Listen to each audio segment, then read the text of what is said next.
le Real Madrid a rapidement réagi pour tenter de recruter Trent Alexander-Arnold dès le mercato hivernal. Selon plusieurs sources en Espagne, le club madrilène a contacté Liverpool pour exprimer son intérêt à signer le latéral anglais dès cet hiver.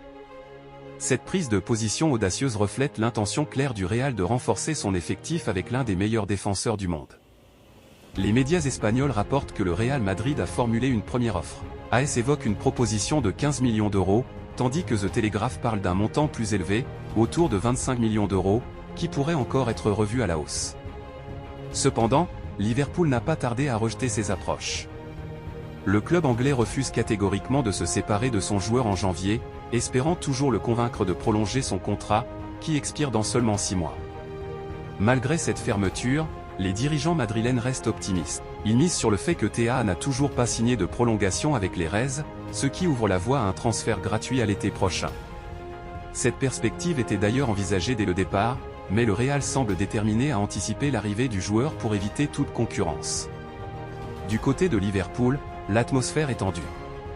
Le club a clairement fait savoir qu'il n'était pas prêt à faciliter le départ de son joueur vedette. Les Reds espèrent encore convaincre Alexander-Arnold de rester et envisagent toutes les options pour parvenir à leur fin. Cependant, l'intérêt manifeste du Real Madrid semble peser lourd dans la balance, laissant entrevoir un départ quasi inévitable.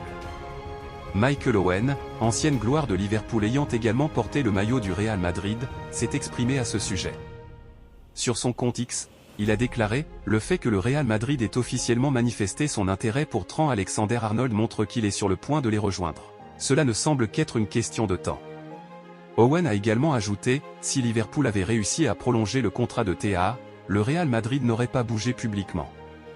Cela aurait été géré dans le secret. » Ce mouvement officiel est donc une excellente nouvelle. En conclusion, bien que Liverpool tente de résister, tout porte à croire que Trent Alexander-Arnold finira par porter le maillot blanc du Real Madrid.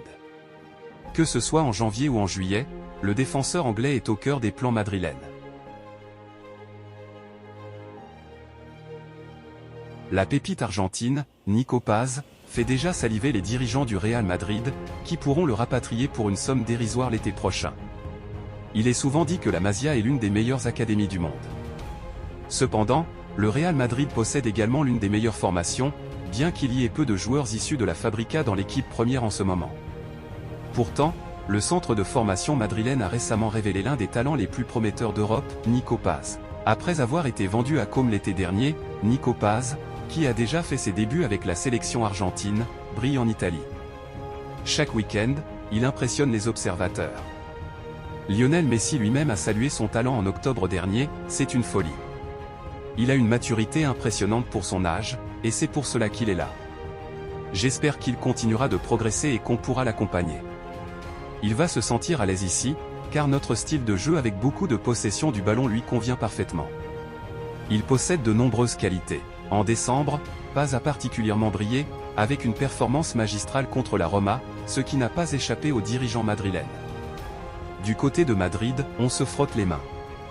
Selon le média Relevo, les responsables du Real Madrid sont ravis de l'évolution du joueur de 20 ans, qu'ils peuvent récupérer pour seulement 8 millions d'euros l'été prochain. Ce montant augmentera à 9 millions d'euros en 2026 et à 10 millions d'euros en 2027. Le Real Madrid recevra aussi 50% du montant d'une future vente de Paz, qui pourrait rapidement rejoindre un grand club européen si le club madrilène décide de ne pas le rapatrier. Carlo Ancelotti suit le jeune joueur de près. Nico Paz est un joueur que nous suivons de très près. Il est très talentueux et a un grand avenir. Son expérience loin de Madrid lui a été bénéfique, et nous pensons qu'il pourrait incarner l'avenir du club, a déclaré l'entraîneur italien récemment. De nombreux médias pro-Madrid lui consacrent des articles élogieux, et l'idée que Nico Paz devienne une star du Real Madrid à l'été 2025 semble de plus en plus probable. L'ARFEF a officialisé, le 1er janvier, la liste des arbitres pour le match entre Valence et le Real Madrid, report de la 12e journée de Liga. La rencontre, prévue ce vendredi à 21 h à Mestalla, sera dirigée par César Soto Grado. Il sera assisté sur les lignes de touche par Carlos Alvarez Fernandez et Ruben Becerril Gomez, tandis que Ruben Rui Pérez Marin occupera le rôle de 4e arbitre. En cabine VAR, c'est Muniz Ruiz qui sera aux commandes. César Soto Grado n'est pas un inconnu pour le Real Madrid, notamment en raison des critiques formulées par le club à son encontre via Real Madrid TV. Après le match nul contre Majorque lors de la première journée de cette saison, la chaîne madrilène avait diffusé une vidéo dénonçant des décisions arbitrales jugées partiales et trop indulgentes. Un incident marquant avait été mis en avant. À la 48 minutes, Maffeo avait commis une faute sur Vinicius Junior en plantant ses crampons dans son mollet, sans intention de jouer le ballon. Une action qui, selon la chaîne, aurait dû être sanctionnée d'un carton rouge, mais Soto Grado s'était limité à un carton jaune.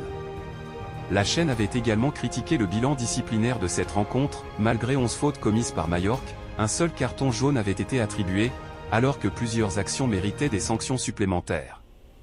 Selon Real Madrid TV, le seul carton jaune du match aurait dû être un rouge. Depuis le début de sa carrière, César Soto Grado a officié lors de 19 matchs impliquant le Real Madrid. Le bilan est largement favorable au Merengue avec 12 victoires, 5 nuls et seulement 2 défaites, la dernière datant de janvier 2023 contre Villarreal, 2-1. En Liga cette saison, il arbitrera son 10 matchs vendredi soir. Lors des 9 premiers, il a distribué 40 cartons jaunes, 3 rouges, et n'a sifflé aucun pénalty. Cette désignation survient alors que les tensions entre le Real Madrid et le corps arbitral restent vives, le club ayant multiplié les critiques ces dernières saisons, alimentées par des décisions controversées dans des matchs clés. Le duel contre Valence, toujours délicat à Mestalla, s'annonce donc sous haute tension. Avec 21 apparitions et 678 minutes de jeu, le bilan d'Arda Güler pour cette première partie de saison au Real Madrid est modeste.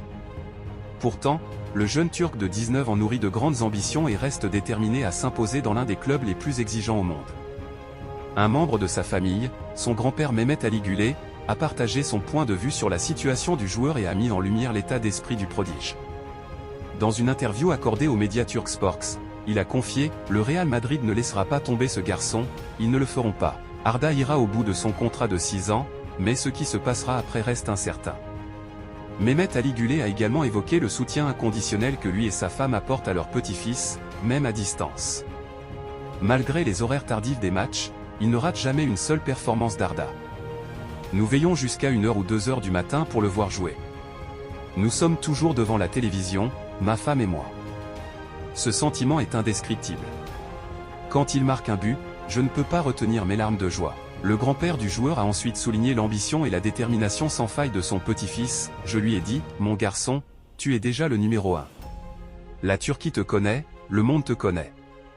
Mais cela ne lui suffit pas. Arda m'a répondu, je vais devenir le numéro 1. Il vise probablement à surpasser des légendes comme Cristiano Ronaldo et Lionel Messi, et je pense sincèrement qu'il en est capable. Ces paroles mettent en lumière le caractère ambitieux et la mentalité de conquérant d'Arda Güler, qui, malgré un temps de jeu limité, continue de travailler dur pour atteindre ses objectifs. Son adaptation au Real Madrid, un environnement aussi prestigieux qu'exigeant, est un défi de taille, mais il semble prêt à relever ce défi avec patience et détermination.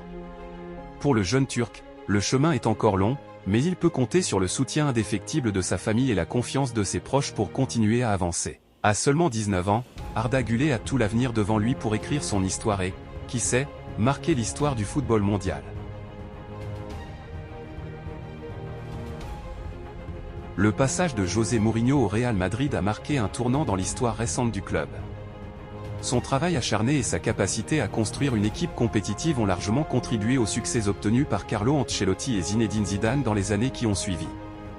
La fameuse Liga des 100 points reste gravée dans les mémoires, tout comme les clasicos spectaculaires et cette cruelle élimination au tir au but contre le Bayern Munich en demi-finale de la Ligue des Champions. Ces souvenirs témoignent de l'intensité qui a caractérisé l'ère Mourinho au Real Madrid. Si son mandat n'a pas permis de décrocher la Décima, il a indéniablement posé les bases d'une équipe qui allait dominer l'Europe sous la direction de ses successeurs. Dans un entretien accordé au Corriere dello Sport, José Mourinho, aujourd'hui entraîneur de Fenerbahçe, a évoqué cette période de sa carrière. Il y a notamment exprimé l'un de ses plus grands regrets professionnels, avoir refusé une proposition du président du Real Madrid, Florentino Pérez. Si je devais revenir sur une décision professionnelle, ce serait celle de rejeter l'offre de Florentino Pérez. Il m'avait dit, Mou, ne pars pas maintenant. Tu as fait le plus difficile, et maintenant, ce sera le meilleur, a-t-il confié aux médias italiens. Malgré ce conseil avisé, José Mourinho a décidé de quitter le Real Madrid en 2013, dans un contexte tendu, marqué par des tensions avec les journalistes espagnols et au sein même de son vestiaire. Il a choisi de retourner à Chelsea, un club où il avait connu le succès auparavant. Je savais qu'il avait raison, mais je voulais revenir à Chelsea après 3 années de défis en Espagne, a-t-il expliqué. Quant à un possible retour à Madrid, Mourinho n'écarte pas cette idée, bien qu'il admette que cela reste complexe dans un club toujours tourné vers l'avenir. Le Real Madrid voit émerger des entraîneurs comme Xavi Alonso, dont le profil est déjà très apprécié. Regardant vers l'avenir, José Mourinho envisage également une reconversion en tant que sélectionneur national. Je veux unir un pays autour de sa sélection, comme j'ai pu le faire avec des clubs. Ce serait une expérience incroyable, a-t-il déclaré. Ses propos laissent entrevoir un nouveau chapitre potentiel dans sa carrière, cette fois au service d'une équipe nationale. Le Real Madrid est pleinement conscient de l'importance capitale d'Antonio Rudiger et envisage de faire une exception à ses règles habituelles pour le récompenser. L'Allemand, qui a disputé 45 des 50 matchs possibles cette année, s'est imposé comme un joueur clé du système d'Ancelotti. Il est devenu un élément incontournable dans une équipe qui a su briller avec 5 trophées remportés. Véritable leader de la défense, Rudiger est désormais l'un des piliers sur lesquels repose la solidité madrilène. Recruté en juin 2022 à coup nul, le club madrilène n'a pas seulement acquis un excellent défenseur, mais aussi un véritable patron sur le terrain. Leader naturel, Rudiger s'est rapidement attiré l'estime de ses coéquipiers, des entraîneurs et des dirigeants. Tous reconnaissent son rôle essentiel, tant sur le terrain qu'en dehors, dans la dynamique de l'équipe. La véritable explosion de Rudiger est survenue en septembre 2023, après la première blessure au genou de Militao. Après une saison d'adaptation, il a pris les rênes de l'arrière-garde madrilène et a su s'imposer comme un titulaire indiscutable. Aujourd'hui, même si Alaba et Militao sont disponibles, ce sont ces derniers qui doivent lutter pour une place dans l'axe central, tant Rudiger est devenu indispensable. Cette saison, il n'a manqué que 83 minutes de jeu, lorsqu'il a été laissé au repos face à l'Espagnol Barcelone.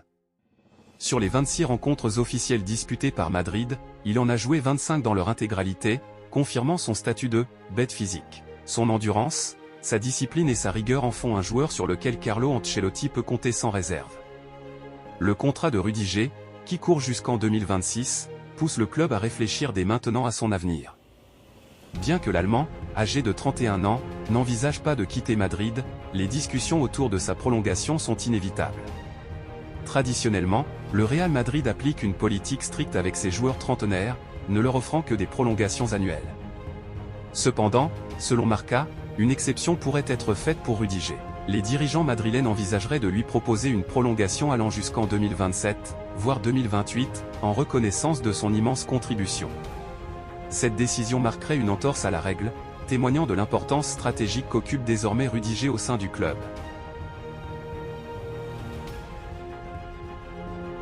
L'attaquant français Kylian Mbappé s'est exprimé dans les médias officiels du Real Madrid, adressant un message chargé d'ambition et de détermination à l'attention des supporters. Après une première partie de saison en demi-teinte, marquée par des prestations irrégulières et quelques difficultés dans les grands matchs, Mbappé a retrouvé le chemin de la réussite en décembre. Sur ce dernier mois de 2024, l'attaquant a inscrit 5 buts et délivré 2 passes décisives, des statistiques qui lui ont permis de décrocher le titre de joueur du mois, décerné par les fans Merengue. Cette reconnaissance marque un tournant important pour le joueur, qui semble désormais mieux adapté à son rôle au sein de l'effectif madrilène. Pour Mbappé, ses performances tombent à point nommé.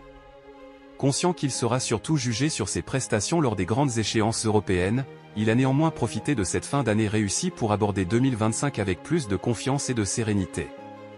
La trêve hivernale, traditionnellement une période de repos et de réflexion pour les joueurs, a ainsi été plus paisible pour l'international tricolore. Mardi, lors du dernier entraînement de l'année à Madrid, Mbappé a pris la parole. S'adressant à la fois à ses coéquipiers et aux supporters, il a dévoilé les ambitions du club pour l'année à venir. Terminer l'année avec nos supporters est la meilleure manière de se préparer pour la suite. Leur soutien est crucial pour nous permettre d'affronter cette deuxième partie de saison. En 2025, notre objectif est clair, être plus fort, conquérir tous les titres possibles et continuer à écrire l'histoire du Real Madrid. Jouer pour ce club implique de viser la Liga, la Ligue des Champions et bien sûr la Supercoupe d'Espagne, que nous allons tout faire pour remporter. Nous voulons rendre nos supporters fiers et heureux. Bien que Mbappé n'ait pas directement mentionné ses ambitions personnelles, il est évident qu'il espère vivre une année exceptionnelle sur le plan individuel. Le Ballon d'Or 2025 est une récompense qu'il a dans le viseur depuis son arrivée à Madrid, un club où il sait pouvoir compter sur un environnement propice pour atteindre cet objectif. L'attaquant est pleinement conscient que ses performances devront être irréprochables, notamment dans les matchs décisifs, pour séduire les votants et s'inscrire dans la lignée des plus grands joueurs de l'histoire du football. Pour Mbappé, l'année 2025 est synonyme de défi. Avec le soutien indéfectible de ses coéquipiers, de l'encadrement du club et des supporters, il sait qu'il a les cartes en main pour marquer durablement l'histoire du Real Madrid et du football mondial.